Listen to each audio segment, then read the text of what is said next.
మాజీ స్పీకర్ మధుసూదనాచారి మనతో పాటు ఉన్నారు. మాట్లాడదాం. అసలు బీఆర్ఎస్ పార్టీ తెలంగాణ జాగిరా అనేసి చాలా పచ్చ మీడియా వాళ్ళు చాలా మంది మాట్లాడిర్రు. మరి సార్ని అడుగుదాం, మరి బీఆర్ఎస్ పార్టీ జాగిరా తెలంగాణ అన్న విషయం మీద ఆయన ఎట్లా స్పందిస్తారు? తెలంగాణ ప్రజల జాగిరమ్మ.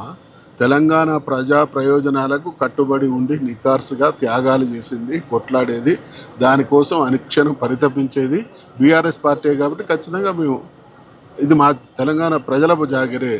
ఆ జాగీర్కి నిలుపుకోవడంలో క్రియాశీలకంగా పనిచేసే పార్టీ బీఆర్ఎస్. ఎవరు అమరుల త్యాగాలు కావచ్చు, ఉద్యమకారుల కష్టాలు కావచ్చు, దాని వెనకాల లేదంటారు?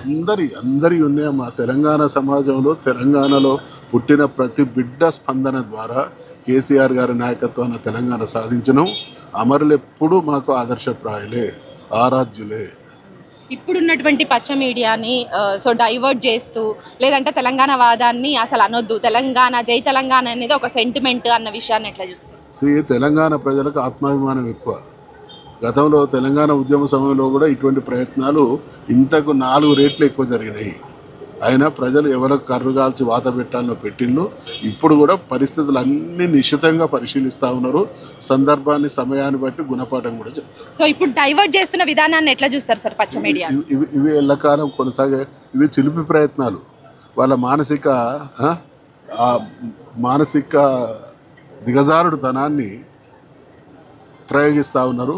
దీన్ని గ్రహించగలిగినటువంటి శక్తి, సమర్థత తెలంగాణ జనసామాన్యానికి. సో వాళ్ళ మానసిక పరిస్థితి మీద డిపెండ్ అయ్యి ఉంది. ఇంతకు ముందే వాళ్ళని కేసీఆర్ హయాంలో ఎలా బహిష్కరించారో తెలిసింది.